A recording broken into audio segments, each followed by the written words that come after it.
Зорбай, Бауыржан. Қош келдің, Бауыржан. Қош көрдік. Ал, жайғас, әңгімелесек. Жайғасыңыз. Рахмет. Бәрі таңғалып жатқан шығар, Бауыржан. Өйткені қалаулымның тұрақты көрермендері сені жақсы таниды.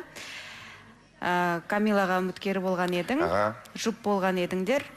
Міне, Камиланың өзі де отыр студияда. Бірақ үлкен бір сұрақ белгісі бар бізде. Бірінші маусым біткен кезде үлкен үміт артып, екеуіңізді жіберген едік. Тіпті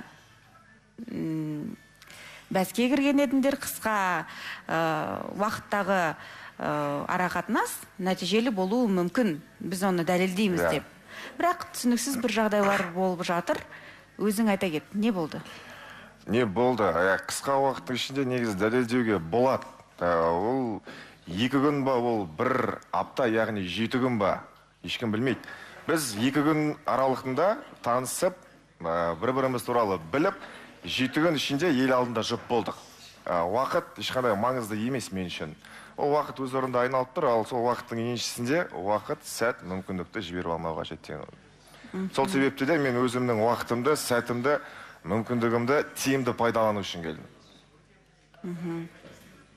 Бауыржан, өзің байқап отырған шығарсың, мүмкін біздің телекөрермендер көрмеген шығар, бірақ студияда отырған көрермендер көрді.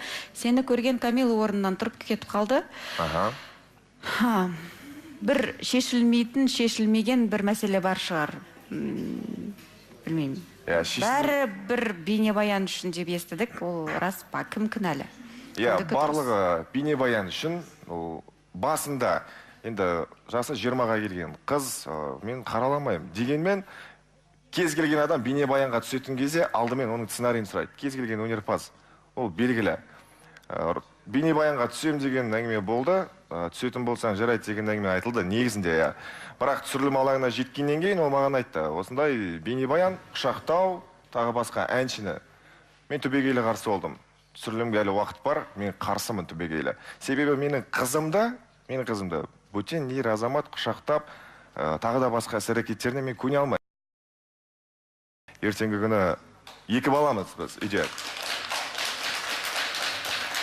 Ертеңгі күні маған келіп, ұялы телефоннан сенің жүретін қызың, жақсы көретін қызың осы ма деген қаламаймын.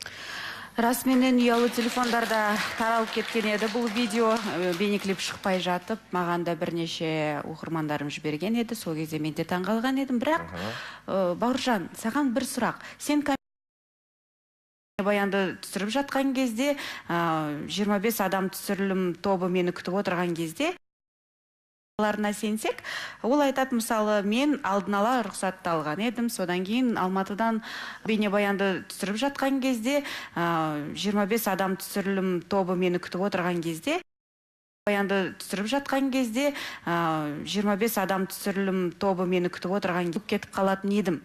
Бұл профессионалдық түрде дұрыс емес қой, кәсіби білімсіздіктің белгісі. Жауап бере берсем бола ма?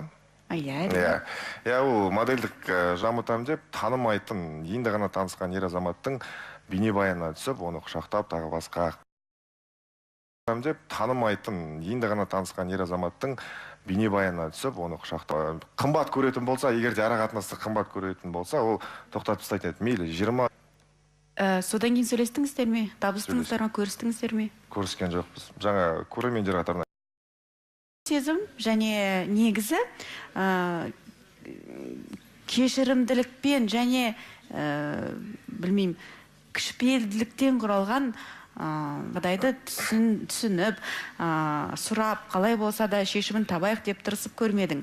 Ол бір сезімнің жоқтығы ма деп ойлап отырмын мен өзім. Бірден үзе салдым. Мен бұл сұраққа жаңа алдын ала айтып кеткен сияқтымын. Мен әлде қарсымын. Тағы да айтамын.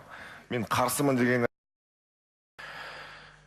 Ақылды, инабатты, бастысы адал, жаман қылықтарымды, қателіктерімді жасыра білетін, жақсылықтарымды асыра білетін, біреудің байлығына қарамайтын, мендегі бар нәрсені бағалайтын, ақылды санамайтын.